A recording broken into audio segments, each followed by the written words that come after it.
हिंदी में यूपीएससी की तैयारी से संबंधित प्रोग्राम्स को देखने के लिए सब्सक्राइब करें स्टडी IQIAS हिंदी। आप सभी का पुनः स्वागत है स्टडी IQIAS के हिंदी ऑनलाइन प्लेटफॉर्म पर। मेरा नाम है अभिषेक कुमार। आप सभी को ज्ञात होगा कि लास्ट वीडियो से हमने ह्यूमन और इकोनॉमिक ज्योग्राफी को पढ़ना स्टार्ट किया था।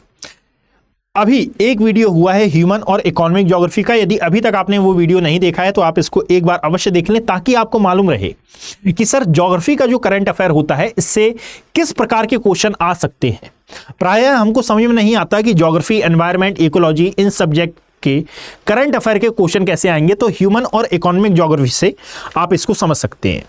यूपीएससी की जर्नी में 2-3 सब्जेक्ट ऐसे हैं, कहा जाता है इनके बारे में कि यदि आपने इनको अच्छे से प्रिपेयर कर लिया तो आपका यूपीएससी प्रिलिमिनरी एग्जाम क्वालिफाई होने से कोई नहीं रोक सकता है। इसमें आता है ज्योग्राफी, एनवायरमेंट और इकोलॉजी, और साथ ही साथ आता है इसमें पॉलिटी। इन दोनों ही सब्जेक्ट से आप पाएंगे कि लगभग 50 to 55% तक यूपीएससी का पेपर तैयार होता है। यानी कि दोनों से आने वाले क्वेश्चन की जो संभावना होती है बहुत ही ज़्यादा होती है। लगभग 50% का क्वेश्चन पेपर इन 2 सब्जेक्ट से बनता है।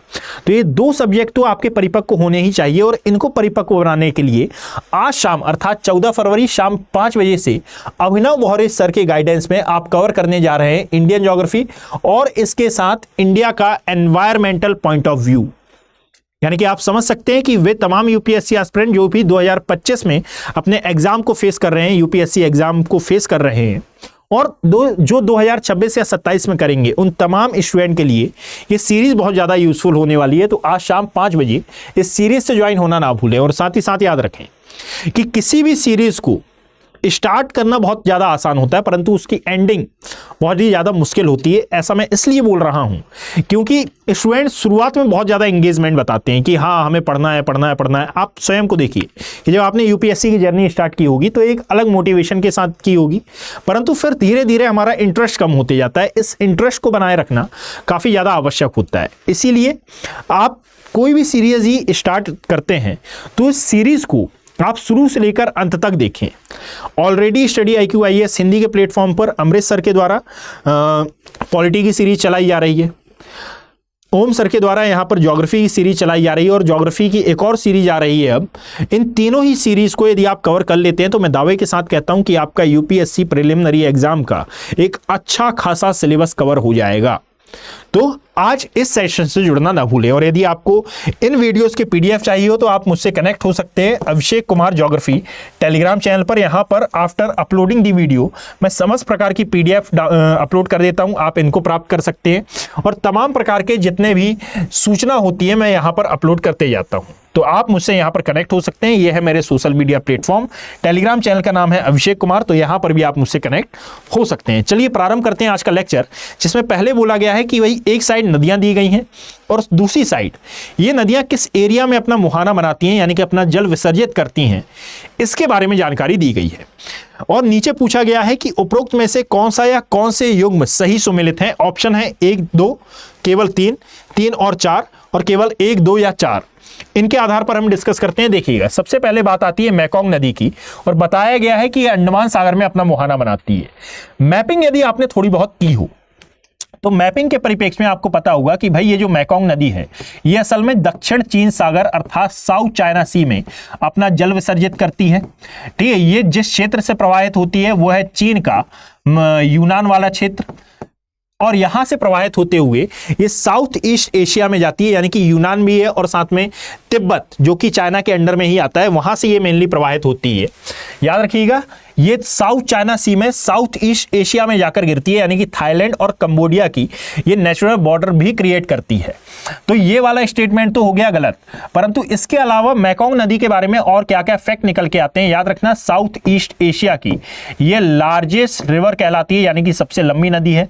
पूरे एशिया की ये 7वीं सबसे लंबी नदी है, या फिर 7वीं सबसे बड़ी नदी है। और यदि वर्ल्ड के परिप्रेक्ष्य में हम बात करते हैं तो पूरे विश्व की ये 12वीं सबसे बड़ी नदी मानी जाती है। ये मैं क्यों बता रहा हूं, क्योंकि जनरली हम ये पढ़ लेते हैं कि भाई विश्व की सबसे बड़ी नदी कौन सी है, सबसे लंबी नदी कौन सी है, जल ग्रहण क्षमता के आधार पर सबसे ज्यादा जल किसमें है, ये तमाम डेटा हम पढ़ते हैं, परंतु प्रीवियसली आए हुए इन क्वेश्चंस के आधार पर आप अंदाजा लगा सकते हैं कि वर्तमान में यूपीएससी का पैटर्न कुछ चेंज हुआ है, यानी कि अब इतने आसान क्वेश्चन नहीं पूछे जाते।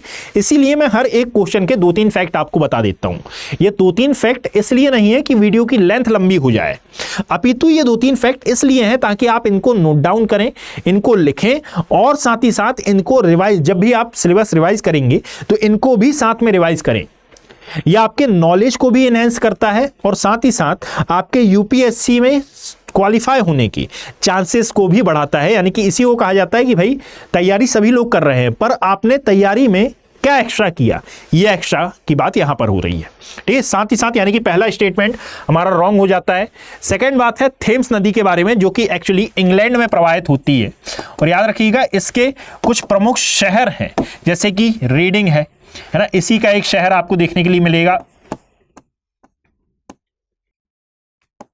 लंदन और ऑक्सफोर्ड। तो लंदन, रीडिंग हो गया, ऑक्सफोर्ड जैसे शहर आपको इसी नदी के तट पर स्थित देखने के लिए मिलेंगे। कहा जाता है कि यह लंदन की पहली सबसे लंबी नदी है, परंतु लंदन और साथ ही यानी ब्रिटेन और साथ ही साथ यूके में आई थिंक आपको डिफरेंस पता होगा कि यूके का मतलब होता है यूनाइटेड किंगडम, जो कि 2 किंगडम से मिलकर बना है, एक है ब्रिटिश और एक आता है आयरिश किंगडम। तो यूनाइटेड किंगडम की यह दूसरी सबसे लंबी नदी है, परंतु ब्रिटेन की बात करें तो ब्रिटेन की यह सबसे लंबी नदी में काउंट की जाती है। Is that clear? ये अपना मुहाना कहां बनाती है, तो हमेशा याद रखिएगा कि उत्तरी सागर के परिप्रेक्ष्य में कहा जाता है कि ये उत्तरी सागर में अपना मुहाना बनाती है, ना कि आयरिश सागर। हमेशा जो सागर हैं ये आपको नियर बाय में ही दिए जाएंगे कंफ्यूज करने के लिए। जो वोल्गा नदी है याद रखिएगा कि ये यूराल पर्वत से ओरिजिनेट होती है और ये रशिया की या फिर रूस की सबसे लंबी नदी मानी जाती है। इसको यूरोप की भी सबसे लंबी नदी की संज्ञा दी जाती है। ठीक है, ये कैस्पियन सागर में अपना मुहाना बनाती है, ये बात बिल्कुल सही है। कई बार इसके ओरिजिन को लेकर प्रश्न उठते हैं, तो वल्दाई पहाड़ियों से इसका उद्गम होता है। जाम्बेजी नदी, ये जाम्बेजी नदी पूरे के पूरे अफ्रीका की 4th लार्जेस्ट नदी, 4th लार्जेस्ट रिवर है, यानी कि ये 4थी सबसे लंबी नदी में काउंट की जाती है और ये हिंद महासागर में अपना मुहाना बनाती है। ये सबसे लंबी नदी है अफ्रीका की, ये बात आपको याद रखना है। अब आप मुझे कमेंट सेक्शन में बताएंगे कि अफ्रीका की सबसे लंबी नदी कौन सी है। यदि इस हिसाब से ये 4 सबसे लंबी है तो पहली और दूसरी भी होगी भाई, तो पहली और दूसरी कौन सी है। यहां पर एक और बात याद रखने वाली है कि ये जो हिंद महासागर है, हिंद महासागर में अपना जल विसर्जित करने वाली सबसे लंबी नदी है। हिंद महासागर अलग है, बंगाल की खाड़ी अलग है, अरब सागर अलग है, विस्तार की भी मैं बात नहीं कर रहा हूं। जो डायरेक्टली हिंद महासागर में अपना जल गिराती है उसकी मैं बात कर रहा हूं। इस हिसाब से देखा जाए तो ऑप्शन नंबर 3 और 4 इज द राइट आंसर हमारे माने जाएंगे। आगे चलते हैं, देखिएगा भारत में विशिष्ट असुरक्षित जनजातीय समूह यानी कि particular vulnerable tribal group PVTGS इसको कहा जाता है, के बारे में निम्नलिखित कथनों पर विचार करें। भाई भारत के कई ऐसे एरिया हैं जिनको इस ग्रुप के अंतर्गत शामिल किया गया है ताकि जो जनजातीय समूह है उनके संरक्षण, उनके संवर्धन के हिसाब से कार्य किए जा सके। इसमें लगभग 75 जनजातीय ग्रुप्स को शामिल किया गया है। इनके बारे में कथन दिए गए हैं और पूछा गया है कि निम्नलिखित कथनों में से कौन से सही हैं। पहला है कि PVTGs देश के 18 राज्यों और एक संघ राज्य क्षेत्र में निवास करते हैं। देख लो भाई, पहले तो ये 2019 का क्वेश्चन है, 2019 के हिसाब से हम इन सभी स्टेटमेंट्स को देख रहे हैं। अभी वर्ष चल रहा है 2025 और 2025 में यदि इस PVTGs को लेकर किसी प्रकार का संशोधन आता है तो हमको आंसर उस हिसाब से लगाने होंगे। ये मैं इसलिए बोल रहा हूं क्योंकि कई बार ये हो जाता है कि जो आंसर मैंने यहां पर बताया वही आंसर आप लगाए और ये डिस्प्यूट ये हो गया कि सर आपने बताया था कि इसमें से ये स्टेटमेंट सही है, आगे हम डिस्कस कर लेंगे, और यूपीएससी ने उसको गलत माना। तो भाई ये करंट पर भी आधारित हो सकते हैं, उस करंट के डेटा को भी आपको इसमें ऐड ऑन करना चाहिए। ये देखिएगा PVTGs देश के 18 राज्यों और एक संघ राज्य क्षेत्रों में, वर्तमान में भी ये बिल्कुल सही है। स्थिर या कम होती जनसंख्या PVTGs स्थिति के निर्धारण के मानदंडों में से एक है, बिल्कुल सही है कि भाई जहां पर इनकी जनसंख्या कम हो रही है उस क्षेत्र का संरक्षण संवर्धन। देश में अब तक 95 PVTGs आधिकारिक रूप से अधिसूचित किए गए हैं। तो याद रखना ये जो PVTGs हैं ये 2008 से प्रभावी हुआ था। एक आयोग है जिसका नाम आपको याद रखना होगा, डेबर आयोग। ये डेबर आयोग की सिफारिश पर भारत में ये 95 नहीं अपितु 75 पीवीटीजीज को अधिसूचित या फिर आधिकारिक रूप से स्वीकार किया गया था। तो ये वाला स्टेटमेंट हमारा गलत हो जाता है। पीवीटीजीज की सूची में इरुलार और कोंडारेट्टी ये दोनों ही दक्षिण भारत की जनजातियां हैं, शामिल की गई हैं, बिल्कुल सही है। तो इसके अकॉर्डिंगली यदि हम देखें तो ऑप्शन नंबर 1, 2 एंड 4, 1, 2 और 4 इसमें सही माना जाएगा। चलिए आगे बढ़ते हैं। उससे पहले आप सभी के लिए कुछ इंपॉर्टेंट इंफॉर्मेशन कि भाई यदि आप 2025 में अपना यूपीएससी अटेम्प्ट दे रहे हैं तो ये बहुत ही अच्छी बात है, और यदि आप रिवीजन करने का प्रयास कर रहे हैं तो इसके लिए स्टडी IQ IAS हिंदी आपके लिए लेकर आया है संपूर्ण बैचेस। रुकिएगा, ये नहीं है, हाँ आपके लिए लेकर आया है SIP प्लस बैचेस, जिनका पार्ट बनकर आप अपने पूरे सिलेबस को बड़े ही माइन्यूट लेवल पर और बड़े ही सिस्टमैटिक मैनर में कंप्लीट कर सकते हैं। इनका पार्ट बनने के लिए आपको AKV लाइव कोड का यूज़ करना है, जिसमें आपको ये बैचेस 3,999 रुपए में प्रोवाइड कराए जाएंगे। याद रखिएगा कि यहाँ पर ये जो बैचेस हैं ये 15 फरवरी से प्रारंभ हो रहे हैं, और आज से जो बैचेस प्रारंभ हो रहे हैं वो हैं ये संपूर्ण बैचेस, जिसमें से ये वाले जो बैचेस हैं ये है सिल्वर, और ये जो बैचेस हैं ये है प्लेटिनम। इन्हीं का एक और वर्जन आपको इसी के बीच में देखने के लिए मिलेगा, दैट इज गोल्ड। यानी कि पहले जिन P2I बैचेस में आप डायरेक्टली एनरोल कर लेते थे, सभी के लिए जो प्राइस है ये समान हुआ करता था। इस समस्या से निपटने के लिए, यानी कि सभी लोग नहीं हो पाते भाई कि वो इतना अमाउंट दे पाए, उसके लिए स्टडी IQ ने पार्टीशन कर दिया है कि भाई एक है सिल्वर, एक है गोल्ड और एक है प्लेटिनम। प्लेटिनम का प्राइस आपको AKV लाइव कोड का यूज करने पर 32,999 रुपए, और साथ ही साथ AKV लाइव कोड का यूज करने पर जो सिल्वर बैचेस हैं ये आपको 8,999 रुपए के पड़ेंगे। दोनों के जो लाभ हैं ये अलग अलग हैं, इसके लाभ अलग हैं और इसके लाभ अलग हैं। बट ऑब्वियस है कि भाई ये प्लेटिनम बैचेस हैं तो इनमें कुछ ज़्यादा आपको सहायता मिलेगी आने वाले समय में। यदि मान लीजिए आप प्री का एग्ज़ाम देने के लिए जाते हैं तो इसमें प्रिलिमिनरी रेसिडेंशियल प्रोग्राम ऐड होगा। यदि आप प्रिलिमिनरी एग्ज़ाम क्वालिफाई कर लेते हैं तो MRP इसमें ऐड ऑन होगा, टेस्ट सीरीज इसमें मिलेंगी। इसमें ऐसा नहीं है कि आप ये लेंगे तो आपका बेनिफिट नहीं होगा, परंतु यहाँ पर लाइव क्लासेस ना मिलकर आपको रिकॉर्डेड क्लास मिलेंगी। तो यदि इन बैचेस से संबंधित किसी भी प्रकार की जानकारी आपको चाहिए हो तो भी आप मुझे यहाँ पर मेंशन करके मैसेज कर सकते हैं, मैं आपकी यथासंभव सहायता करूंगा। और इन तमाम बैचेस में एनरोल होने के लिए आपको यूज करना है AKV लाइव कोड, ताकि मैं समय समय पर आपको गाइड कर पाऊं। और यदि आप केवल और केवल बुक्स की तलाश में है कि भाई मुझे एक अच्छी बुक लिस्ट मिल जाए जिससे मैं अपनी यूपीएससी की तैयारी को बड़े ही सिस्टमैटिक मैनर में कंप्लीट कर सकूं, तो इसके लिए स्टडी IQ का ये 18 बुक्स का सेट भी अवेलेबल है। इसको भी आप बाय कर सकते हैं with the using of AKV live code. ये भी आपके होम एड्रेस पर डिलीवर कर दिया जाएगा। देखिएगा, भारत में पिछले 5 वर्षों में, अब पिछले 5 वर्ष कहां से लिए जा रहे हैं, 2019 से 5 वर्षों में खरीफ की फसलों की खेती के संदर्भ में निम्नलिखित तथ्यों पर विचार करें कि भाई क्या क्या चेंजेस आए हैं इसमें। देखिएगा, धान की खेती के अंतर्गत क्षेत्र अधिकतम है, चलो ठीक है, ये स्टेटमेंट तो सही माना जाएगा अभी वर्तमान में भी। ज्वार की खेती के अंतर्गत क्षेत्र तिलहनों की खेती के अंतर्गत क्षेत्र की तुलना में अधिक है, ये स्टेटमेंट गलत माना जाएगा। कपास की खेती का क्षेत्र, गन्ने की, अब ये गलत कब के परिप्रेक्ष्य में है, 2019 के परिप्रेक्ष्य में। हो सकता है अभी कोई रिपोर्ट आ जाए और उसमें ये सभी स्टेटमेंट सही हो जाएं, ठीक है, क्योंकि अभी तक ऐसी कोई गणना अभी वर्तमान समय तक नहीं की गई है। ये हर वर्ष की जाती है, परंतु 2025 अभी प्रारंभ हुआ है तो 2025 की यहाँ पर गणना नहीं हुई है, 2024 की हो गई है। यदि 2024 के परिप्रेक्ष्य में होता तो फिर इसका आंसर मैं कुछ और बताता। देखिए, कपास की खेती का क्षेत्र गन्ने की खेती के क्षेत्र की तुलना में अधिक है, बिल्कुल सही है भाई, क्योंकि गन्ने की खेती के लिए आप जानते हैं कि ऐसे क्षेत्र की आवश्यकता होती है जहां पर एक तो 18 मिलीमीटर एक मौसम में वर्षा हो, यानी कि 18 मिलीमीटर प्रति मौसम के अनुसार वर्षा की आवश्यकता होती है। भूमिगत जल का परसेंटेज अच्छा होना चाहिए, यहां पर केवल और केवल वर्षा की आवश्यकता होती है। महाराष्ट्र और गुजरात ये ऐसे एरिया हैं जहां पर कपास का प्रोडक्शन होता है। कुछ अल्प मात्रा में MP वाले रीजन में भी आपको कपास का उत्पादन होता हुआ देखने के लिए मिलेगा, परंतु गन्ने का उत्पादन सामान्यतः सभी क्षेत्रों में नहीं होता है। इसके उत्पादन के लिए कुछ विशेष क्षेत्र जिम्मेदार माने जाते हैं, जैसे कि कर्नाटका का वह एरिया जिसको हम मांड्या के नाम से जानते हैं, ये वाला क्षेत्र, यानी कि कावेरी नदी के आसपास वाला जो क्षेत्र है जहां पर भूमिगत जल का परसेंटेज आपको बेहतरीन देखने के लिए मिलेगा। इन क्षेत्रों में गन्ने का उत्पादन प्रचुर मात्रा में होता है।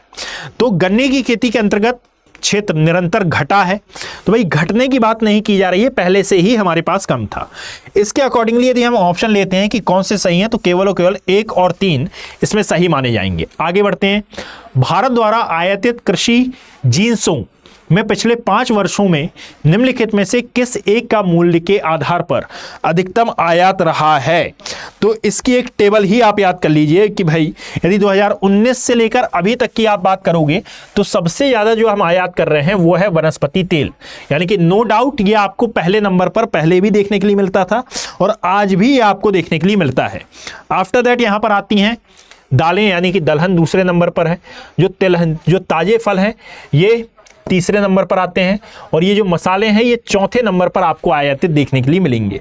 अब मसाले कम आयात करने का कारण ही ये है कि हमारा जो साउथ इंडिया है उसमें से भी जो तमिलनाडु और केरला वाले राज्य हैं वहां पर मसालों का उत्पादन बहुत ज्यादा होता है। यहाँ पर आयात की बात की गई है ना कि निर्यात की, इसीलिए आयात के संदर्भ में ये 4th नंबर पर आता है। आयात के संदर्भ में वनस्पति तेल प्रथम स्थान पर आएगा।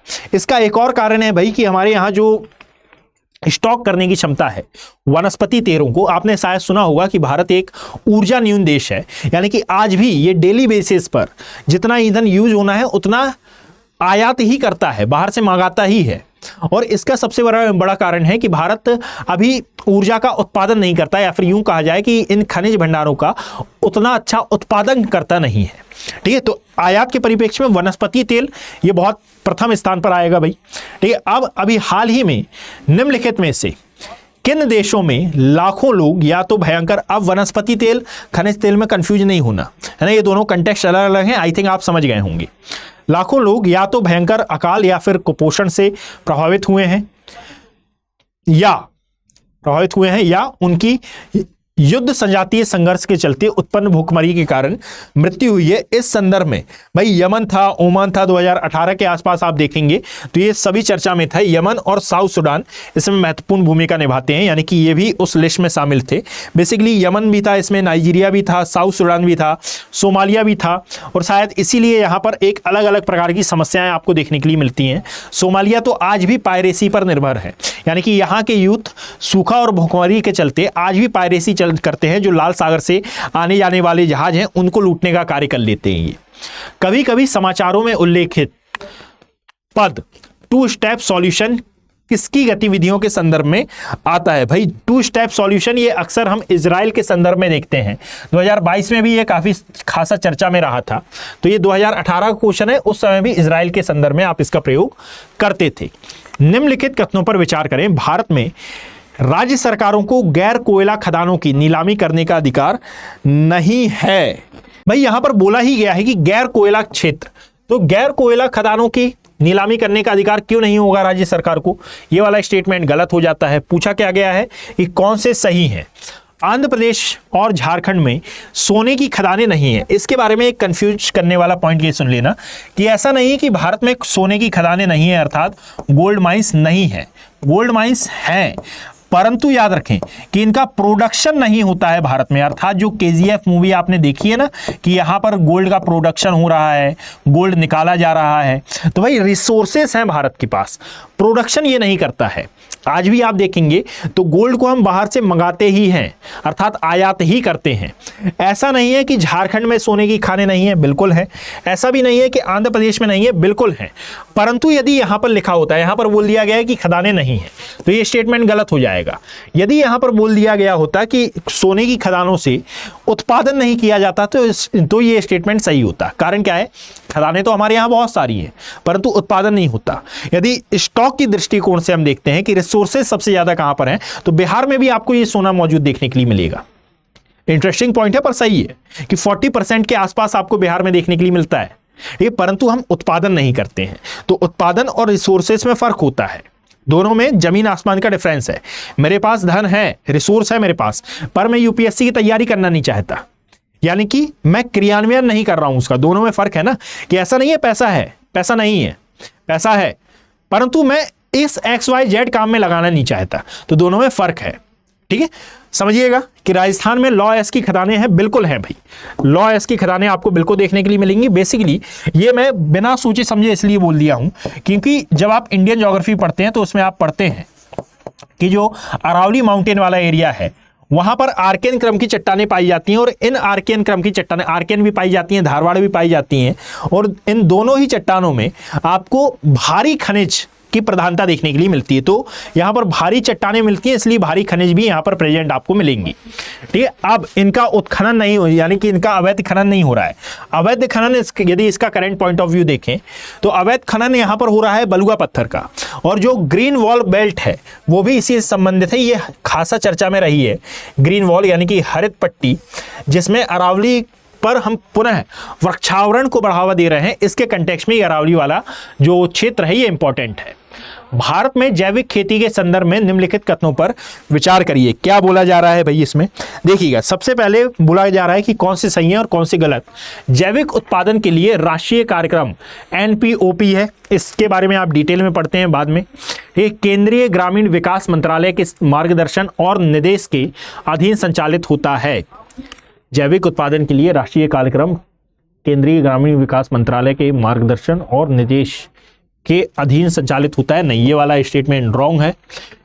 NPOP के क्रियान्वयन के लिए कृषि और प्रसंस्कृत खाद्य उत्पाद निर्यात विकास प्राधिकरण, जिसको अपेडा कहा जाता है, सचिवालय के रूप में कार्य करता है। बिल्कुल सही है। और सिक्किम भारत का पहला पूर्ण जैविक राज्य बन गया है। बिल्कुल सही है, यानी कि इस संदर्भ में ऑप्शन नंबर 2 और 3 हमारे सही माने जाएंगे। हाल ही में निम्नलिखित में से किन नदियों